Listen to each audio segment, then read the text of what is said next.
Palworld, aka Pokemon Sweatshop, is a wild new game that I'm strangely addicted to, so here's 13 tips and tricks for anyone else just getting into it now. Tip number 1, put pals to work and give them the right jobs. As new players will soon learn, pals can work at your home base, and man, do I really mean work. Just look at that little guy go. But not every pal in the game can do every job. For example, the incredibly adorable Foxbarks can help you turn ore into ingots, but he can't chop wood or mine stone. The key to setting up a great self-sustaining base is to make sure you have a diverse group of pals on the home front who can handle a wide range of resource gathering jobs. If you want to know what pals can do what, inspect any pal and check out these icons over on the far right. Each icon directly tells you what job that pal is capable of doing, so you can better plan what pals you should have working at your base. Starting off, I would say the jobs you want to focus on the most are watering, planting, gathering, mining, lumbering, and kindling. Tip number 2, prioritize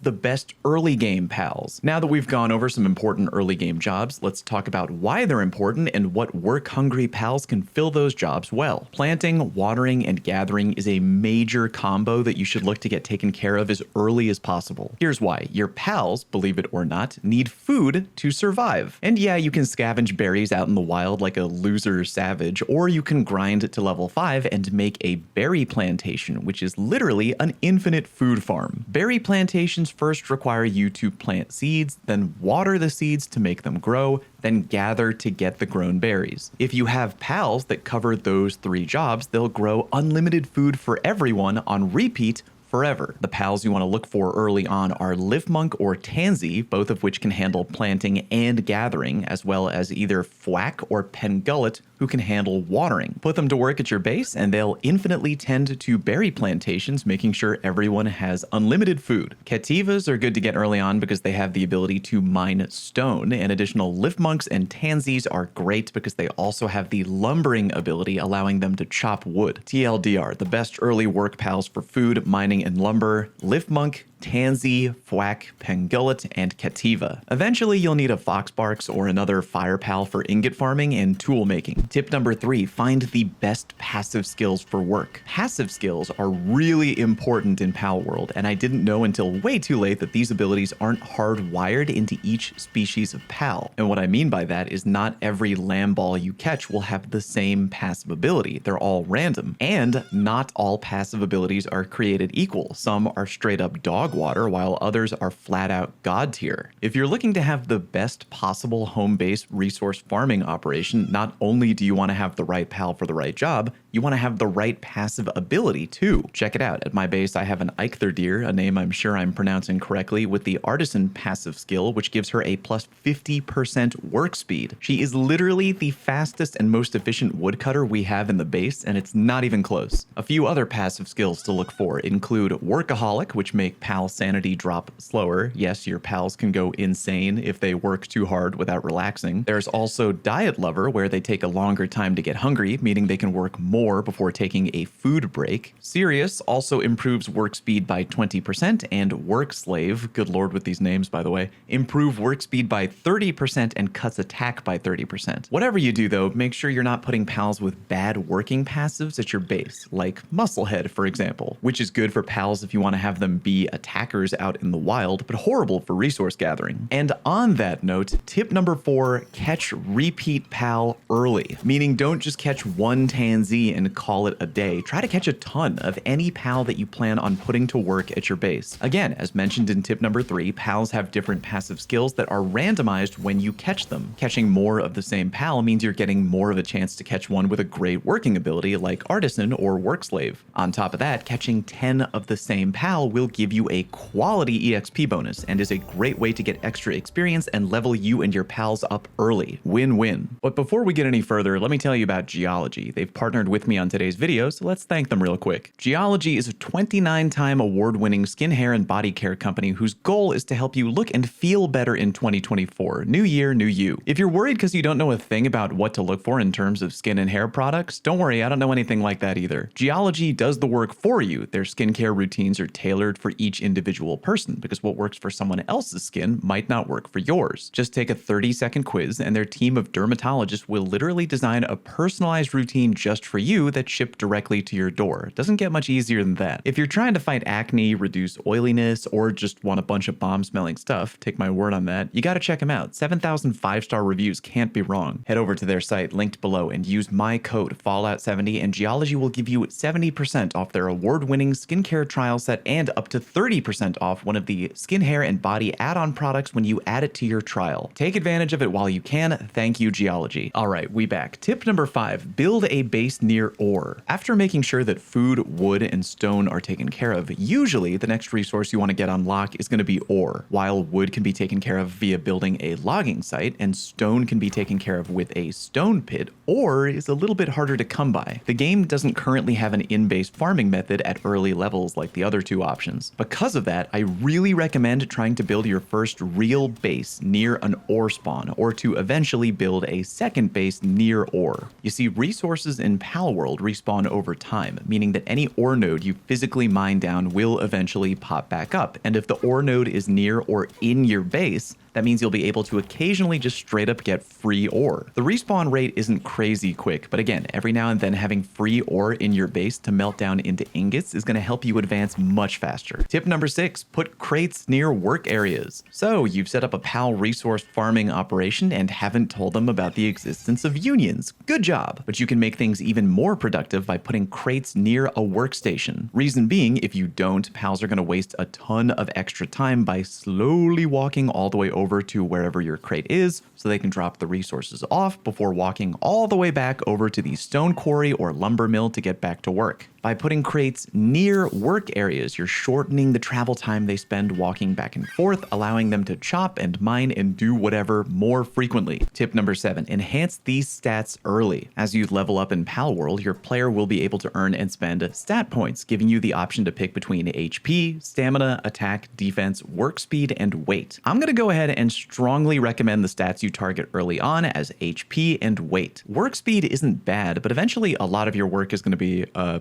handed over, let's say, to your pals. And while you still will do work on your own, I'd rather not dump into work speed early on. Likewise, attack is cool, but your pals can help you fight and they hit really hard. Stamina is cool and maybe my third pick, but weight and HP are always great. HP gives you more overall health, which will be a godsend when you're getting your cheeks clapped in some high-level dungeon later on, and weight dictates how much you can carry. Some resources, like ore, are really heavy, and eventually your inventory is going to be completely cluttered with a bunch of interesting stuff. TLDR, the last thing you want to do is get over encumbered, so I would recommend early on to dump into HP and weight. Tip number 8, use the Statue of Power. Statues of Power are unique structures you can put in your base that allow you to power up you and your pals. Beefing up your character requires Lift Monk effigies, while beefing up your pals require Pal Souls. Lift Monk effigies are glowing green statues that you can often see at a distance, especially at night. Meanwhile, Pal Souls can be found inside treasure chests, which you can get via going into dungeons or random exploring, or from pals like Nox, Tombat, and Cognito out in the wild. Powering up your pals can give them more HP, attack, defense, or even better work speed. If you have pals with good abilities that you've deemed perma workers at your base, there's basically no reason to not further improve their work speed. Tip number 9, try to prioritize a rush ore, a celeray, and a nightwing for traveling. At level 6, you can craft a rush ore saddle, which allows you to ride a rush ore if you happen to have one. That can help you travel a little bit quicker because rush ore can run pretty fast. If you don't have a rush ore, you can craft a Melpaca saddle at level 7. Celeray gloves can also be crafted at level 7, and even though you can already build a glider via the normal parachute, celeray gliding is much better. You go way further out and don't sink down as quickly. If you find a nightwing out in the wild, be sure to try and catch it, as at level 15 you can craft a nightwing saddle, literally allowing you to fly around on your bird. Tip number 10, don't break things down, use disassembly mode. If you build something incorrectly or just don't like where you've put it, like this bookshelf that I 100% totally meant to put down backwards for the sake of this video, don't whack it down with your tools to try and break it down like Minecraft. Structures in Palworld have a ton of health and beating it with a pickaxe will take forever. Just stand in front of the object, open your build menu, and pick the disassembly mode at the very bottom. Then instantly delete the structure with zero complication. Tip number 11, get an extra worker at your base. While you have a limited number of pals who can work at your base, you can always add an extra +1 to that number by simply bringing out a pal directly from your party. If there's any extra work around that needs to be done, they'll usually jump right on it. Tip number 12, use excess pals to make your pals stronger. If you took my advice on tip number 4, you may have a lot of excess pals sitting in your box. Don't let them waste away on the bench, combine them using the giant pal condenser machine. Take your best pal, put it in, and sacrifice weaker pal to increase the base stats of whoever was first plopped into the machine. Take note, doing this should be used on pal you want to battle with, as it'll improve their HP, attack, and defense, but not their work speed. Tip number 13, capture dungeon pals and people too. If you go into dungeons, you'll sometimes run into giant end boss pals, and you can straight up kill them if you want, but you can also capture them. If you do, they don't shrink. Every time you call them out to fight or hang out or whatever, they'll still be really big, which is kind of awesome because now you have a rare giant pal to show off. You can also straight up capture people too, although doing so is a crime and will have you running away like in GTA until your wanted meter goes away. The benefit of catching people is that you can potentially capture merchants and bring them to your base. That way you can always have a merchant nearby rather than needing to go out into the world to find any. If you want to know a good merchant location, the small settlement area located off to the west of where you spawn in has both a pal merchant and a wandering merchant for you to deal with or try to capture. Drop any additional tips or tricks down in the comment section, and thanks for watching. Peace!